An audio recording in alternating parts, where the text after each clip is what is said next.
See, look at how dirty this engine is. Just nasty. It'd be nice if, you know, a guy does a rebuild on a motor, doesn't trip and hit his shin on shit. Trying to show a guy something. It'd be nice if he does a rebuild on a motor and you could get the case kind of looking a little more like this. But it's just, how much time you want to spend cleaning a freaking motor? You know, you could really put 40 hours into just cleaning the motor with toothbrush, degreaser, polish, all that crap, you know. Guy could get really meticulous. Is it worth it or not? Make a comment down below on that one. I'm going, it's not, but it needs to be done. So here's where we're at with the Husky now. There's so much rust on it and stuff. All the bearings were shot on this bike almost, like 2 out of 3 on the linkage bearing, both on the rear hub, front hub as well. The only ones that were good were the steering. Sorry for that light, you guys. But yeah, the steering bearings. Those were the only ones that were still good. Otherwise, almost every bearing is being replaced on this bike. So we figured we'd just do a quick coat of white paint on it this year because we don't really want to sand this thing proper this year. So we're just going to touch it up quick this year with the white. And being that this is the bike Ty wants to ride, right Ty? Yep. He wants a black frame. And I kind of agreed too. I think it would look better black. And then every time some little thing rusts on it, the frame and the white paint doesn't turn around it. Alright. Remember how I was saying I did some work on the fatty pipe? All this was dented in. You can still see where the big nicks are in it. I'm not sure how I want to finish it now, but what I did is I made my own redneck device there. Ended up having to use some gray silicone. I tried it just wood first and I knew it wasn't going to work, but this I was worried about melting. We wrapped a wet rag around it and it never got hot down here, but the internal temperature I was still worried about melting it, because I mean we had this glowing, literally just glowing. Popped these 2 dents, no problem.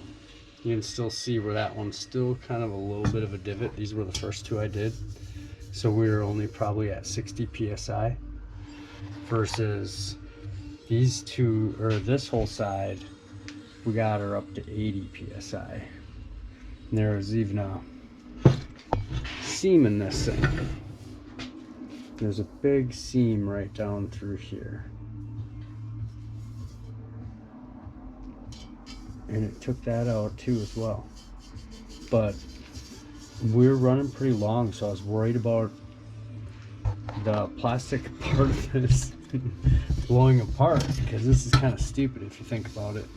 You know, that should melt, and it's not meant for this. So, but it worked for it. It's Worsbo. So I stuck it over a socket, just beat the crap out of it, expanding it until it fit over this pipe. It's 1-inch Worsbo PEX tubing, and then put a hose clamp over it, and then ran a pressure tank switch so I could have my PSIs, and then I got my shut-off valve right here, ball valve, so we can hold the air in here, and I had my son holding just the air gun and just press in here and read the PSI until we hit 60, and then I just went and go ahead, fill her up, and I shut her down, and it literally held air. Couldn't believe it. So anyway, pretty funny little redneck invention. Not invention, it's copycat obviously, but who would have thunk 2 pieces of wood and some screws and some crap laying around the house would get her done, but it did. But I'm going to actually hit it again because it held that really well, and I'm going to see if I can get this side even better. So we'll see. I was a little worried what the PSIs we were cranking up to. We got it up to 80 PSI. Literally. And it held, so I'm gonna do it again. So it's my little workbench. It's a mess right now because I've been tearing this bike apart with every different tool Husky has. Goofy tools, and trying to find the tools from this summer, and you know how it goes. Anyway, reorganization's necessary. So at this point, comment down below. Let me know what you think. If there's a way I could polish the whole pipe, or if I should just blue the whole seams and try to push the bluing all the way up and go over the fatty and try to push the bluing right to the welds, you know, on both sides. I could try that. This one here, I think I already went past the bluing process of that. So I don't know, comment down below, let me know what you think.